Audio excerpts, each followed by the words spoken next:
Hello students, in earlier classes we have understood the concept of intermediate goods and final goods.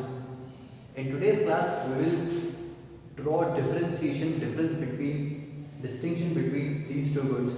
It is understand the difference between these two goods for the concept of national income. So let's start this class and see what are the differences. First of all, what were intermediate goods?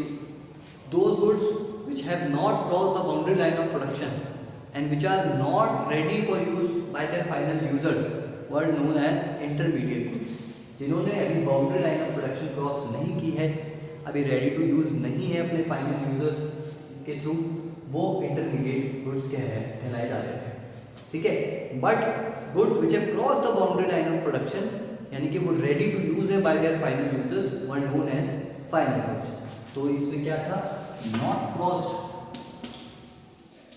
The boundary line of production and are not ready, short में लिखा हुआ है यहाँ पे, not ready to use by their final user. ये एक पहला problem हमारे सामने निकल के आ रहा है. और ये क्या है? Cross the boundary line of production and which are ready to use by their final user. ऐसे गुड्स को हम फाइनल गुड्स कह रहे थे. ठीक है. चलिए आगे चलते हैं.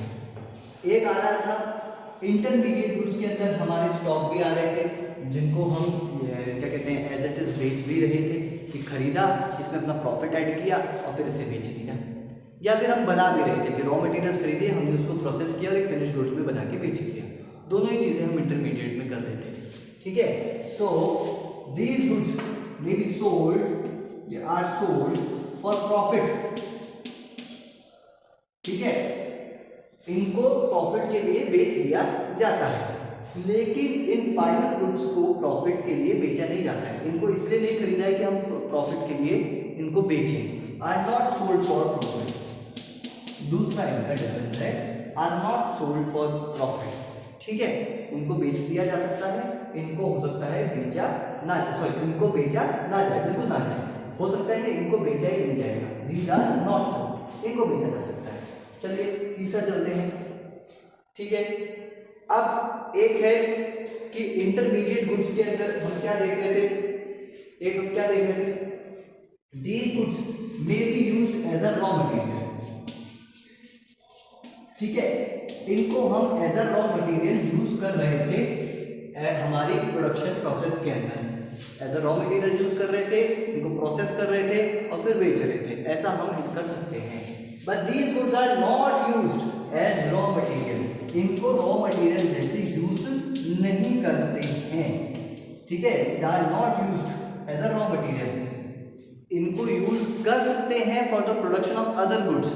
दूसरे गुड्स को बनाने में इनकी फाइनल गुड्स की हेल्प ली जा सकती है, but not as raw material. So मतलब एग्जांपल योर मशीन की हेल्प ली जा सकती है दूसरे गुड्स को बनाने में, ट्रैक्टर की हेल्प ली जा सकती है फार्मिंग करने में, but they are not used as raw material.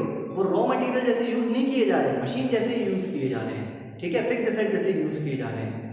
तो ये याद रखिएगा, these are used as raw material to produce other goods. Raw material जैसा इनको यूज किया जा रहा है, लेकिन इनको रॉ मटेरियल जैसा यूज नहीं किया जाता है. ये हमारा एक थर्ड पॉइंट ऑफ डिफरेंस जो इन दोनों के बीच में है वो हमारा है. चलिए आगे करते हैं. ठीक है. एक हमने इसमें क्या देखा था,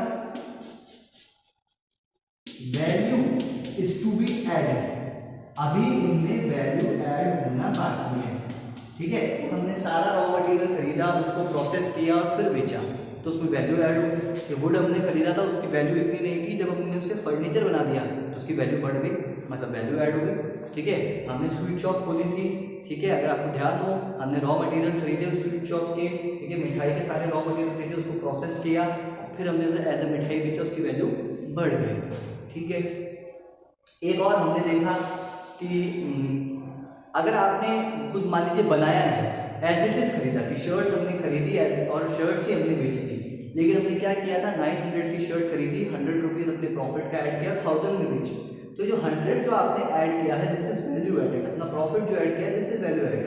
तो इंटरमीडिएट गुड्स में वो किया जाता है, लेकिन फाइनल गुड्स में ऐसा नहीं किया जाता है. Value is not added.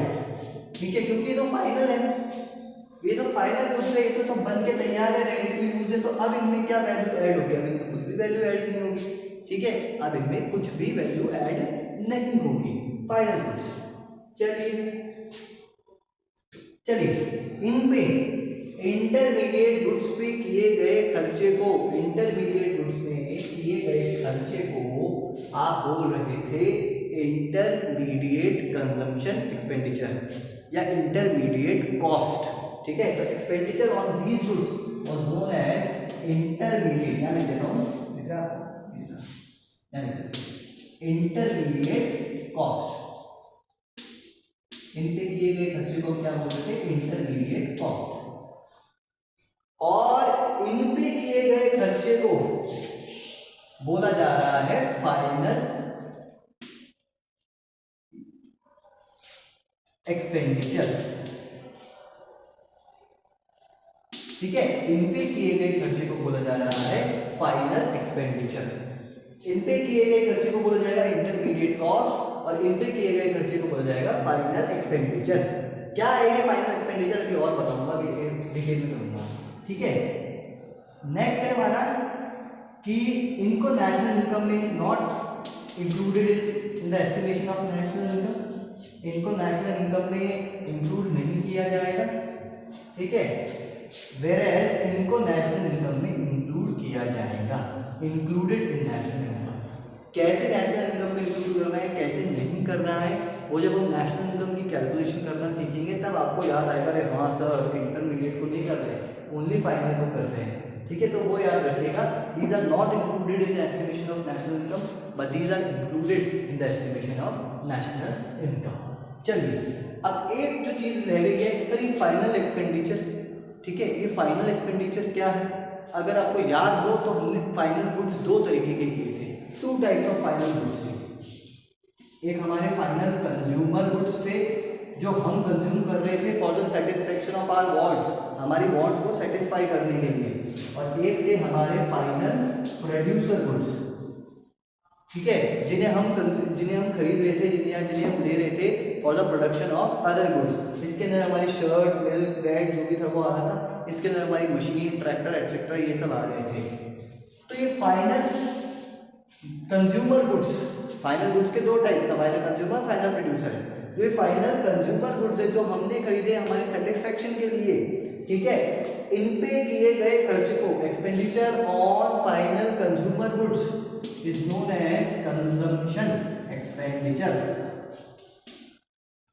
Expenditure on final consumer goods is known as consumption expenditure, whereas expenditure on final producer goods, ठीक है, प्रोड्यूसर गुड्स पे किए गए खर्चे को हम बोल रहे हैं इन्वेस्टमेंट एक्सपेंडिचर। ठीक है, expenditure on final producer goods is known as investment expenditure. यानी कि फाइनल एक्सपेंडिचर को अगर मैं समाप्त करूं, फाइनल एक्सपेंडिचर में दो एक्सपेंडिचर हो रहे हैं, एक फाइनल कंज्यूमर गुड्स पे, एक फाइनल प्रोड्यूसर गुड्स पे। फाइनल कंज्यूमर गुड्स पे जो किया उसे बोल रहे हैं कंजम्पशन एक्सपेंडिचर, और फाइनल प्रोड्यूसर गुड्स पे जो खर्चा किया उसे आप बोल रहे हैं इन्वेस्टमेंट एक्सपेंडिचर। यानी कि फाइनल एक्सपेंडिचर की अगर बात की जाए तो वो दो चीजों से आ सकता है, सी यानी कि कंजम्पशन एक्सपेंडिचर, सी को कंजम्पशन को डिनोट करते हैं सी से, और इन्वेस्टमेंट एक्सपेंडिचर को डिनोट किया जाता है आई से। तो अगर फाइनल एक्सपेंडिचर की बात की जाए तो ये कैसे आ सकता है? सी प्लस आई से, कंजम्पशन प्लस इन्वेस्टमेंट। ठीक है, कंफ्यूज नहीं होइएगा, दोनों अलग अलग है। फाइनल कंज्यूमर गुड्स पे किया गया सी, फाइनल प्रोड्यूसर गुड्स पे किया गया आई, और दोनों को मिला दिया जाए यानी कि फाइनल एक्सपेंडिचर अगर बनाया जाए that would be C plus I. इस तरीके से फाइनल एक्सपेंडिचर हमारा आ रहा था। तो this was the differentiation between intermediate goods, ठीक है, expenditure on these goods known as intermediate cost, intermediate expenditure, and this was final goods, expenditure on these goods was final expenditure.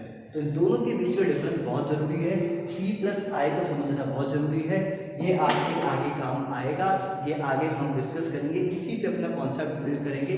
आगे दूसरी unit में भी आपको बहुत हेल्प करेगा समझने में, C plus I. So that's all for today. We'll continue in next class. Thank you.